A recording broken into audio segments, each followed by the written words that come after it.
नमस्कार मंडळी. आज आपण परत एकदा एक नवीन संत आणि एक नवीन अभंग आणि त्याचं विवेचन घेऊन आपल्यासमोर सादर करलेला आहोत. आजचा अभंग हा एका अतिशय छोट्या मुलीचा आहे, परंतु ही मुलगी खूप कमी बोलणारी आहे. ही खूपच कमी बोललेली आहे, परंतु जे बोललेली आहे ते इतकं श्रेष्ठ आहे की त्या श्रेष्ठत्वाला सीमा नाही. ही मुलगी ही मोक्ष घेण्यासाठी निर्माण आलेली नाही, ही मुक्तच आहे. ही मुक्तच आहे आणि म्हणून तिचं नाव आहे मुक्ता. जिने मुक्ती ही प्राप्त केलेली आहे अशी मुक्ता संत मुक्ता. संत ज्ञानेश्वर महाराज, निवृत्ती महाराज, संत सोपानदेव यांची धाकटी बहीण संत मुक्ता. तिचा हा अभंग आहे. आणि ही मुलगी, ही कन्या खूप कमी बोललेली आहे. कमी परंतु श्रेष्ठ, कमी परंतु श्रेष्ठ असं जे काही अभंग आहे, जे ताटीचे अभंग आहे, त्या माध्यमातून ती आपल्याला कळते आणि त्या माध्यमातून तिचं श्रेष्ठत्व आपल्याला कळते. मग ती आपल्या अभंगामध्ये म्हणते. अभंगाला सुरुवात करूया. योगी पावन मनाचा साहे अपराध जनाचा, विश्वरागे झाले वन्ही संत सुखी व्हावे पाणी. शब्द शस्त्रे झाले क्लेश, संती मानावा उपदेश. विश्वपट ब्रह्मदोरा ताटी उघडा ज्ञानेश्वरा. विश्वपट ब्रह्मदोरा ताटी उघडा ज्ञानेश्वरा. संत मुक्ताबाई आपल्या रागवल्या लोकांच्या कटू बोलण्या, शस्त्रांसारख्या शब्दांना, वाईट व्यवहारांना कंटाळले, त्याच्यातून ज्याच्या मनात नाराजी, राग निर्माण झालेला अशा ज्ञानेश्वर माऊली स्वतःच्या मोठ्या भावाला समजावते आहे की तू योगी आहेस. तू काय योगी आहेस. योगी कसा तर पावन मनाचा. योगी पावन मनाचा साहे अपराध जनाचा. जे पावन मनाचे योगी आहेत हे अनादी काळापासून, प्राचीन काळापासून जनाचा म्हणजे सामान्य जनाचा, जे अज्ञानी आहेत, ज्यांना कुठल्या प्रकारचं ज्ञान नाही आहे, अशा जनाचा अपराध, अपमान सहन करत आलेले आहेत. यात काही नवीन गोष्ट नाही. आणि म्हणून योगी पावन मनाचा साहे अपराध जनाचा, विश्वरागे झाले वन्ही संत सुखी व्हावे पाणी. त्या जनाचा ते अपराध सहन करतच आलेले आहेत. यात काही नवीन गोष्ट नाही. तू योगी आहेस आणि तू असा रागावून जर ताटी लावून म्हणजे झोपडीचा, फुटीचा दरवाजा लावून जर आतमध्ये बसशील तर कसं चालेल.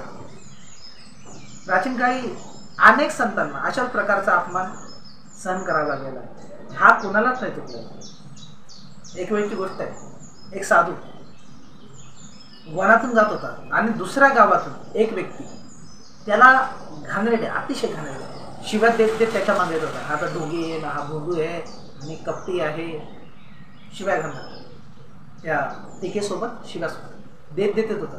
आणि नंतर जंगलातूनही साधू जंगलातून दुसऱ्या गावी जात असताना तो त्याच्या मागे शिव्या देत. परंतु जेव्हा दुसरं गाव आलं तेव्हा साधूने त्याला ताकीद दिली की तुला ज्या काही शिव्या द्यायच्या आहेत किंवा माझा अपमान करायचा आहे तू मला इथेच देऊन घे. कारण जे पुढचं गाव आहे त्या गावातील लोक माझा प्रचंड आदर करतात आणि जर त्यांनी मला शिवाय देताना पाहिलं तर त्यांना फार राग येईल आणि ते तुला मारतील. म्हणून तू काय करतो, इथेच मला यथेच्छ मनसोक्त शिव्या देऊन घे. कारण तुला मारलं तर ते मला आवडणार नाही. माझ्यामुळे कोणाला तरी मार भेटेल हे मला आवडणार नाही. कारण हे विश्व कसं आहे, विश्वपट ब्रह्मदोरा. प्रत्येकामध्ये काय ईश्वर आहे. तुझमें राम मुझमें राम, सब में राम समाया है, सबसे कर लो प्रीत जगत में कोई नहीं पाया है. इथं काय आहे, कुणी दुसरा व्यक्ती नाही आहे. सगळे काय आहे, त्याच देवाचं काय आहे, स्वरूप आहे. म्हणून तू काय कर, मला इथे मनसोक्त शिव्या देऊन घे. काय अपमान करायचं तू करून दे, पुढच्या गावात काही येऊ नकोस, कारण ते तुला मारतील आणि त्याचं दुःख मला होईल. तेव्हा त्या व्यक्तीला बोध झालं की मी ज्याला शिवाय देतोय, त्याचा अपमान करतो, ज्याची निंदा करतो, ज्याला वाईट साईड बोलतोय, तो व्यक्ती मला मार भेटू नये म्हणून प्रयत्न करतो. आणि मग तो त्याच्या पाया पडलेला. आणि मग ती व्यक्ती, शिवाय देणारी व्यक्ती त्या माणसाच्या पाया पडलेली खरा संत, खरा साधू. दुसऱ्याच्या दुःखाने दुःखी, दुसऱ्याच्या सुखाने सुखी, असा तो कसा आहे तर संवेदनशील आहे. काही लोकांना असा भ्रम आहे की आत्मज्ञान झाल्यावर, ब्रह्मज्ञान झाल्यावर, एनलाइटनमेंट झाल्यावर व्यक्तीला असं दुःख होत नाही, वेदना होत नाही, असं नाही. ती व्यक्ती उलट अति संवेदनशील होते. ती व्यक्ती अति संवेदनशील होते. बुद्ध ज्या ज्या गावी जायचे त्या त्या गावी लोक त्याचा अपमान करायचे, कारण तो काहीतरी वेगळा विचार सांगत होता. बुद्ध काहीतरी वेगळा विचार सांगत होता. आणि आपल्या सनातन हिंदू धर्माचे लोक त्या बुद्धाचं गावामध्ये आगमन झालं की त्याच्यासमोर काटे पसरायचे आणि बोलायची तू तर ज्ञानाला प्राप्त झालं, मग चाल या काट्यावर. बुद्ध कसा चालतो? बुद्ध तर अति संवेदनशील. तुमच्या पायात काटा भरल्यावर तुम्हाला जेवढं दुःख होईल त्याच्या 10,000 पट वेदना बुद्धाला होती, कारण त्याचं मन हे अति संवेदनशील झालं. अरे त्याच्याच पायात नाही, तुमच्या पायात जरी काटा ठोकला तरी त्याला दुःख होईल, असं त्याचं मन झालं. बुद्धाचं मन इतकं संवेदनशील झालं. तसा योगी काय असतो? योगी पावन मनाचा, साहे अपराध जनाचा. जनाचा अपराध, जनाचा अपमान तो कायम सहन करायचा नाही. मग त्या योगीने काय करावं? साहे अपराध जनाचा, विश्वरागे झाले वन्नी. विश्वरागे झाले वन्नी. वन्नी म्हणजे आगीसारखं. विश्व कसं रागवलंय? आगीसारखं. वनवा पेटतो तसं रागवलं. तेव्हा संतांनी काय केलं? संत सुखे व्हावे पाणी. संतांनी सुखाचं पाणी झालं पाहिजे आणि तो राग द्वेष लोकांमध्ये निर्माण झालेला त्याचा नाश करा. संतांचं हे काम की संतांनी काम, क्रोध, मोह, मत्सर, दंभ, अहंकार या षड्रिपुंनी ग्रासलेल्या व्यक्तीला काय करावं? तो तर जळतोच परंतु दुसऱ्यांनाही जाळतो. तो तर जळतो परंतु त्याचं कसं आहे? दुसऱ्यांनाही जाळणं आहे. तो त्या षड्रिपुंच्या माध्यमातून दुसऱ्यांनाही त्रास देत असतो. आणि म्हणून संतांनी काय करावं? तर आपल्या वाणीने, आपल्या सहवासाने संत सुखी व्हावे पाणी. संतांनी थंड असं, शीतल असं पाणी व्हावं आणि ह्या त्यांच्या षड्रिपुंचा नाश करावा. शब्दशस्त्रे झाले क्लेश, शब्दशस्त्रे झाले क्लेश, संती मानावा उपदेश. विश्वपट ब्रह्मदोरा, ताटी उघडा ज्ञानेश्वरा. शब्दशस्त्रे झाले. ज्या लोकांचे शब्द हे शस्त्र झालेत आपल्यासाठी. शब्दशस्त्र झाले क्लेश, संते मानावा उपदेश.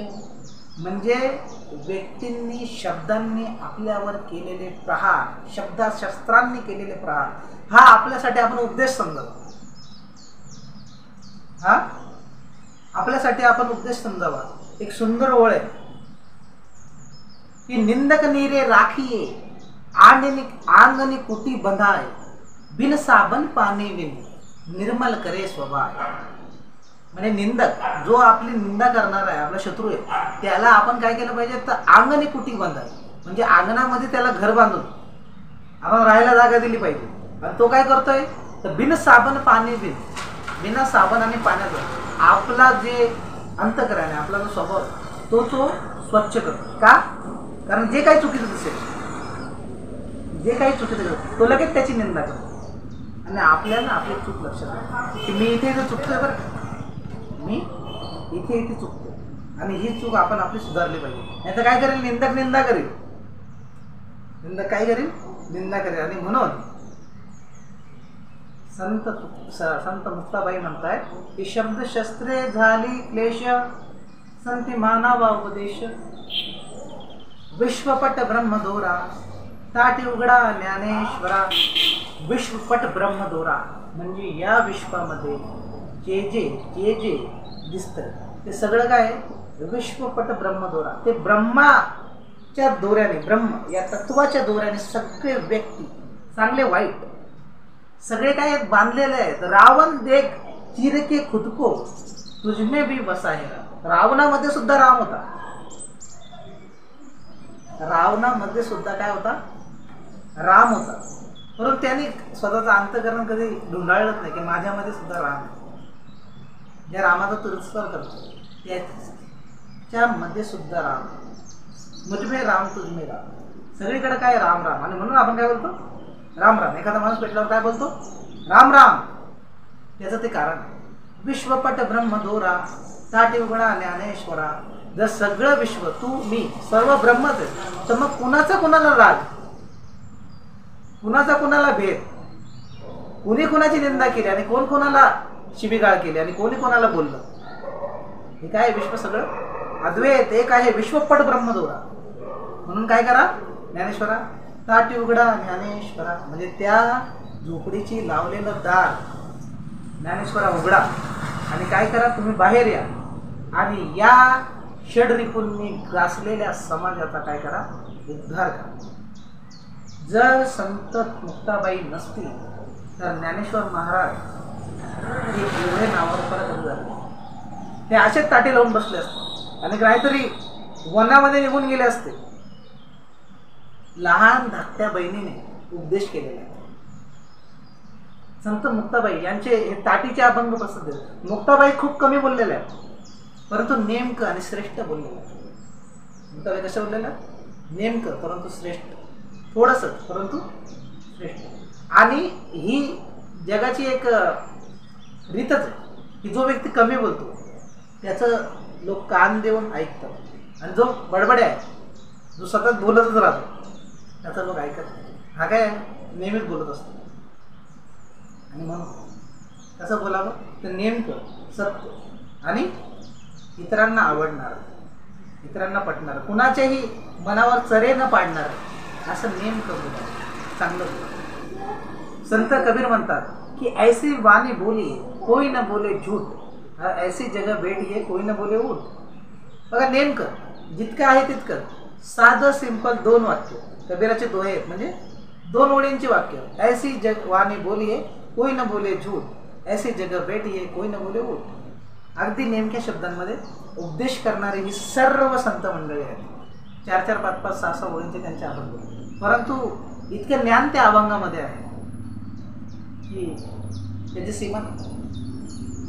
आणि म्हणून या संतांच्या अभंगांचं विवेचन करण्याचं कार्य आम्ही आमच्या या चॅनलच्या माध्यमातून आरंभलेलं आहे. याला सपोर्ट करा, लाईक करून, कमेंट करून, आणि जर चॅनल सबस्क्राईब केलं नसेल तर चॅनल सोबत जोडून सबस्क्राईब करून तुम्ही जोडले जा. आणि नवीन अभंग अपलोड झाला की तुम्हाला त्याचं नोटिफिकेशन मिळेल आणि तो अभंग तुम्हाला पाहता येईल. म्हणून आमच्या या प्रयत्नाला तुम्ही नक्की सपोर्ट करा आणि पुढचा अभंग लवकरच आपल्या सेवेसाठी सादर होईल. धन्यवाद. रामकृष्ण.